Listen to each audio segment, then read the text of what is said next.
सत श्री अकाल जी, नमस्कार। आज हिंदी में बात करेंगे क्योंकि हमारे संघर्ष को एक नया रूप दिया जा रहा है। अभी हम इस देश की एकता और अखंडता और इस देश का मान सम्मान, उसको किसी तरह चोट पहुंचाना चाहते हैं। पहली बात ये आपके लिए बड़ी ज़रूरी है समझनी कि जब कोई ऐसा संघर्ष शुरू होता है जहां लोगों के जेन्युइन इमोशंस, उनके जेन्युइन कंसर्न या उनके जेन्युइन राइट्स जो हैं उसका ध्यान नहीं रखा जाता, उसको इग्नोर किया जाता है, तो लोगों के मनों, उनके दिल के अंदर, उनके मनों के अंदर जो गुस्सा बड़े टाइम से एक उनके मन के अंदर जो गुस्सा रहता है, वो किसी न किसी ऐसी सिचुएशन में, जब ऐसा संघर्ष चल रहा हो या ऐसे प्रोटेस्ट चल रहे हैं, उसमें फ्लेयर अप हो जाता है।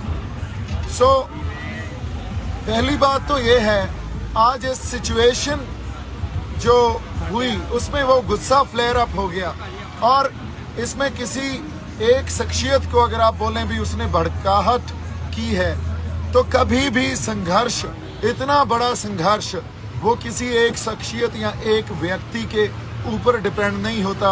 इस बात को समझना बड़ा ज़रूरी है। दिल्ली के चार तरफ से बॉर्डर, जो हमारे किसान जथेबंदियां या हमारे लोग हैं, उन्होंने चारों तरफ से वो बॉर्डर, एक ऑब्स्टैकल जो वहाँ बैरिकेड की हुई थी, बैरिकेडिंग, उसको तोड़ के आगे बढ़े, उसको तोड़कर आगे बढ़े और वो सब, जैसे हम सब रेड फोर्ट की, लाल किले की तरफ चले गए। जब रेड फोर्ट की तरफ गए तो एक सिंबॉलिकली अपना रोष, अपना प्रोटेस्ट, अपना विरोध दर्ज करवाने के लिए जो नए कृषि कानून बने हैं उसको दर्ज करवाने के लिए हमने वहाँ निशान साहब भी लगाया, हमने किसान झंडा भी हमारा लगाया, किसान मजदूर एकता का नारा भी बुलंद किया। इसीलिए किया और पीछे उसके तिरंगा लगा हुआ है। जिस पोस्ट पे हमने झंडे लगाए उस पोस्ट के ऊपर कोई झंडा नहीं था। और ये झंडा हमारी इस देश की डाइवर्सिटी, जो हमारी डाइवर्सिटी है, उसकी पहचान है। देखिए, आप डाइवर्सिटी को इस तरह मत देखिए भी यूनिटी इन डाइवर्सिटी। डाइवर्सिटी का एक्चुअल मीनिंग, जो यूनिटी इन डाइवर्सिटी या हमारे गुरु साहिबान या श्री गुरु ग्रंथ साहब से हमने सीखा है, different but equal. Different but equal जो डाइवर्सिटी है उसको समझने की कोशिश कीजिए।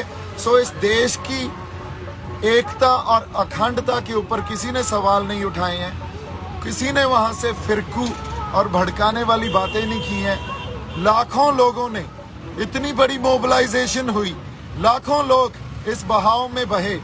वो एक ऐसा बहाव है, अगर आप उस बहाव को नहीं समझेंगे और उसको सिर्फ आज की घटना को आइसोलेशन में देखने लगेंगे तो हम बहुत बड़ी गलती कर जाएंगे। ये एक पहले जो प्रोसेस चल रहा था उसकी कंटिन्यूशन है। इतने समय से हमें 6-6, 7-7 महीने हो गए ये प्रोटेस्ट करते हुए। उस प्रोटेस्ट में 6-7 महीनों की कंटिन्यूशन है जो ये चल रहा है, जो आज हुआ। इसको आइसोलेशन में मत देखिए। ये घटना किसी ने सोच के या किसी ने प्लान करके किसी ने नहीं की है। ये एक जो बहाव है, एक फ्लो है, उस फ्लो में लोग संघर्ष में उन्होंने अपना प्रोटेस्ट सिंबॉलिकली जाहिर किया। जहां पहले उन्होंने निशान साहब और फिर किसान मजदूर एकता का झंडा लगाया और उसके पीछे तिरंगा लगा हुआ है। इस देश की एकता और अखंडता के ऊपर कोई सवाल नहीं उठाया। हम सिर्फ ये चाहते हैं भी हमें मान सम्मान से रखा जाए और वो मान सम्मान हर सबको मिले। जैसे यूनिटी इन डाइवर्सिटी को समझना है, यूनिटी इन डाइवर्सिटी को समझना भी हमें इस तरह पड़ेगा, different but equal and United. ये जो फलसफे हैं या हमारे सिद्धांत हैं, कई बार हम सिद्धांतक तौर पे एक दूसरे से कोई डिफरेंट जो हमारी बुद्धि होती है या डिफरेंट एक समझ रखते हैं, उसका मतलब ये नहीं हम एक दूसरे के खिलाफ हो गए। आज भी अगर किसानों ने या जो लोग गए थे दिल्ली, वो किसी को मारने थोड़ी गए थे, या किसी को हमने मारा हो, या कोई पब्लिक प्रॉपर्टी को हमने नुकसान पहुंचाया हो, या किसी दिल्ली वासी को हमने नुकसान पहुंचाया हो, या हमारे हाथ में कोई हथियार हो। हम तो अपने झंडे लेके गए और हमारे ट्रैक्टरों पे गए।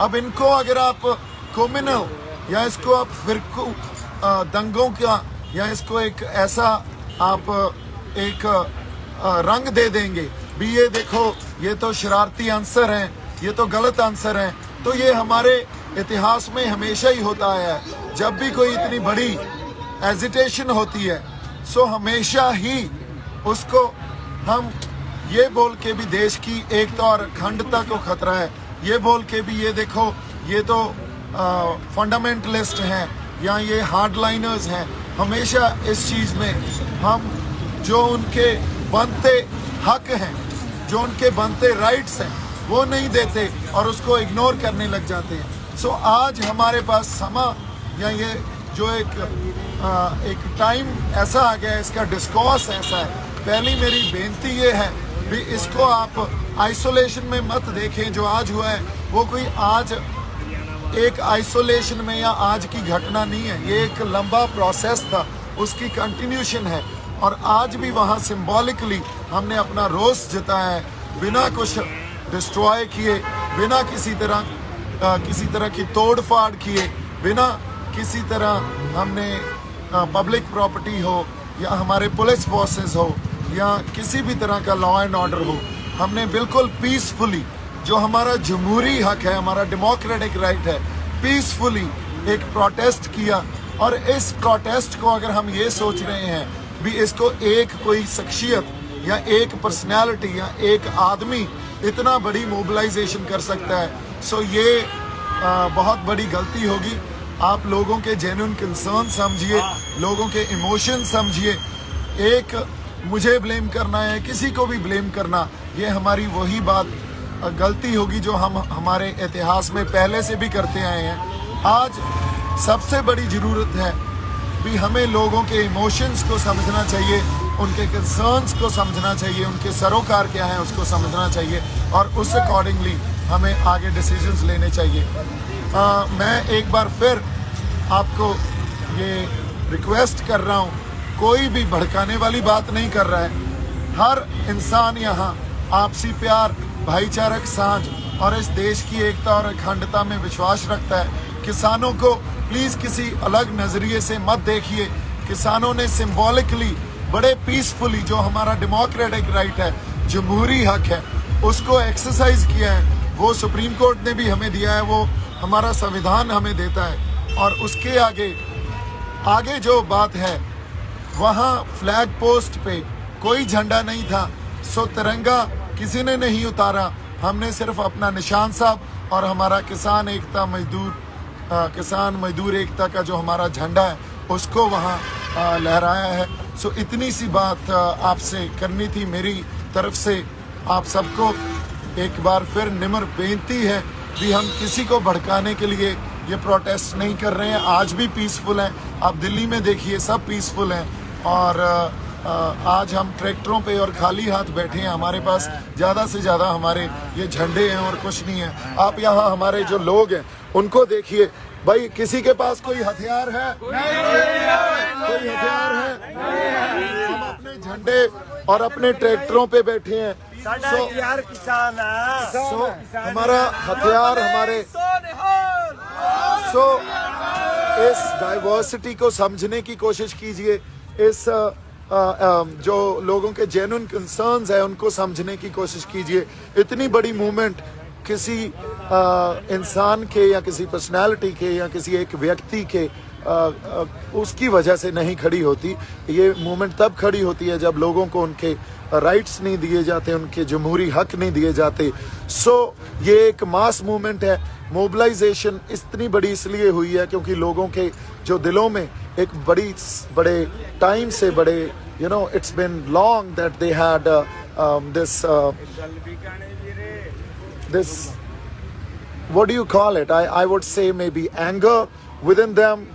Since so long they were preserving it, and it had to be flare up at some point. So when it actually came out, so then this these incidents and this moment actually shaped up. So today, if we are not going to talk about their rights, we are not going to give them their rights, or we are not going to handle it with maturity and always play the blame game, then trust me, this is not gonna stop. What we have to do is handle it with a lot of maturity, with responsibility, with purity, and that's what our people want. That's what we all want. As far as national security and integrity is concerned, nobody is questioning it, nobody is threatening it, nobody had intentions to do anything of that sort. We have just actually shown symbolically that it is a protest, it's a mass movement. Please try and understand and deal with it with a lot of maturity, and the leadership, whether it is our farmer leadership or political leadership, kindly look into it and deal with it with responsibility and maturity, which I hope and we all hope that it will be. Please do not try to give it any other color. Nobody is trying to propagate some different agendas here.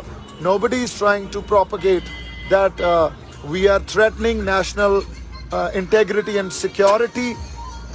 Also, I would like to point out that Nishan Sahib, our Nishan Sahib, which our gurus have given us, it actually symbolizes when we have to fight against unjust or injustice. So that's what we've done. It was symbolically done. हमने किसी जगह कब्जा नहीं किया था, हमने कोई कब्जा नहीं किया, एक सिंबॉलिकली अपना रोष दर्ज करवाया है। मेरी तरफ से बहुत सारा प्यार और सत्कार। वाहिगुरु जी का खालसा, वाहिगुरु जी की फतेह।